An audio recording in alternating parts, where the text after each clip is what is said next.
Test পরীক্ষা শেষ, রেজাল্টও হাতে পেয়ে গিয়েছো। আর কিন্তু মোটেও সময় নষ্ট করো না। এই 2টি মাস যারা ভালো করে পড়াশুনো করবে তারা কিন্তু শেষ হাসিটা হাসবে। আর এই 2 মাস আনন্দ ফুর্তি মজা করে যারা কাটাচ্ছ, তোমাদেরকে কিন্তু রেজাল্ট আউটের দিন কাঁদতে হবে। তাই বলছি, তোমরা কোনটা চাও? যে এই 2 মাস পরিশ্রম করতে, না এ 2 মাস হাসি আনন্দ ঠাট্টা করে কাটিয়ে দিতে? যদি শেষ হাসি হাসতে চাও তাহলে এই চ্যানেলে ইংরেজির গ্রামার চ্যালেঞ্জ সিরিজ শুরু হলো। চ্যানেলে ফলো করো। যারা চ্যানেলে নতুন, চ্যানেলটিকে সাবস্ক্রাইব করে নোটিফিকেশন অন করে রাখো ফর ইওর বেটার রেজাল্ট। ইংরেজির একটি বড় মাথা ব্যথার কারণ হলো গ্রামার। সাধারণ স্টুডেন্টদের মধ্যে ভীতির কারণ গ্রামার। যদি এই কদিন পরপর যে গ্রামার চ্যালেঞ্জ সিরিজটা শুরু হচ্ছে, আজকে তার ফার্স্ট ক্লাস, তোমরা খেয়াল করো টেস্টে আসা সমস্ত কোশ্চেন কিভাবে তোমরা নিমেষে সলভ করবে দেখে নাও। তাহলে এক্সামে কিন্তু তোমরা 12/12 স্কোর করতে পারবে। গ্রামারে 12 মার্কস থাকবে আর লাস্টে 4টি ওয়ার্ড মিনিং লিখতে হবে। তোমরা জানো এক একটিতে 2, 8 নাম্বার তাতে থাকবে, যাকে ভোকাবুলারি বলে।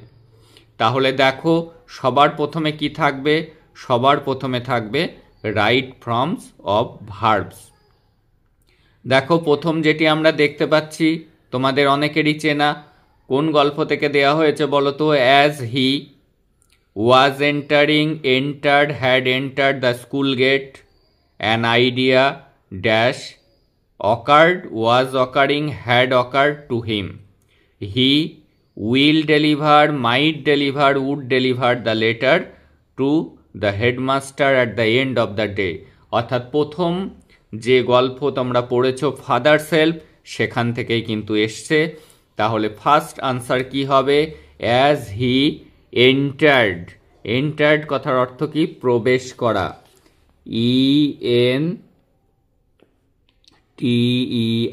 ENTERED, entered.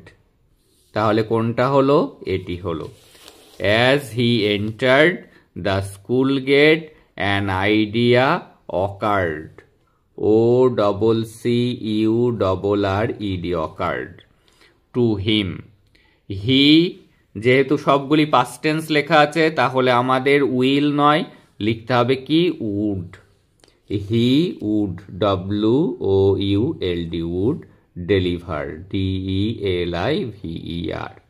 He would deliver the letter to the headmaster at the end of the day. এবার যেটি থাকবে তারপরে থাকবে তোমাদের আর্টিকেল প্রেপোজিশন।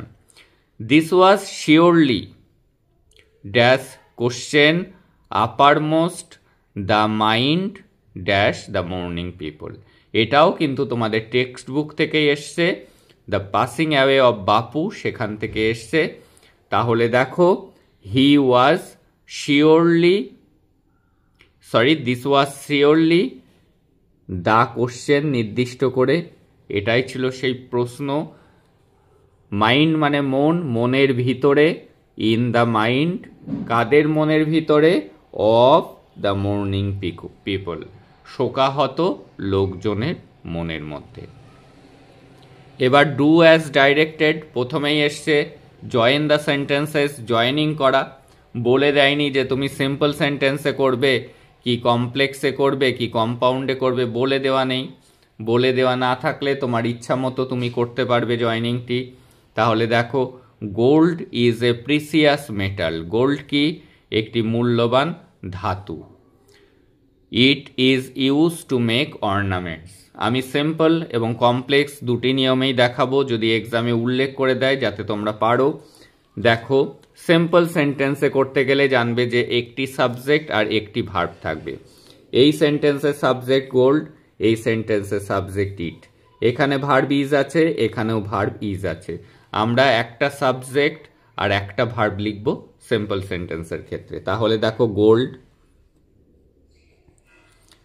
এই যে এখানে আমরা বাদ দিয়ে দেব এই বি ভার্বটি, যেখানে আমরা বি ভার্বটি তুলে দেব সেখানে আমরা একটা কমা বসাবো।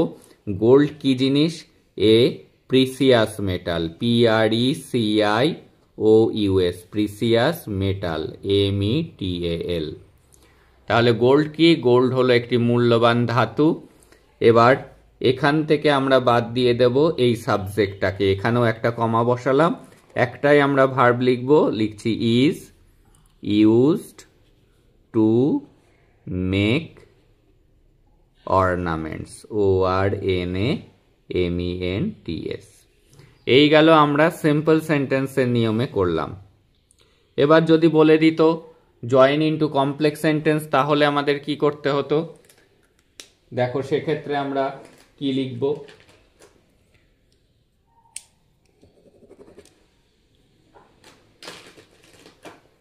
দেখো আমরা সেক্ষেত্রে লিখব, আমরা জানি জড় বস্তুর জন্য আমাদের যে ক্লজটি ব্যবহার করতে হয় সেটি হলো হুইচ, আর মানুষের ক্ষেত্রে আমরা হু ব্যবহার করে থাকি।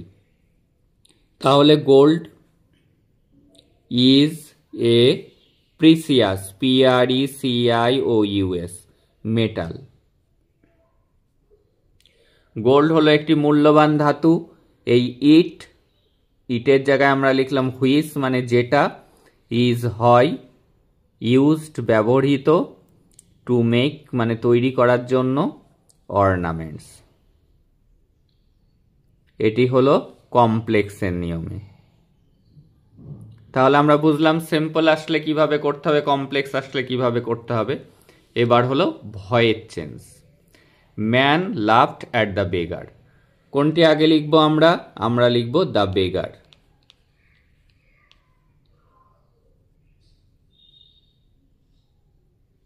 দ্য বেগার।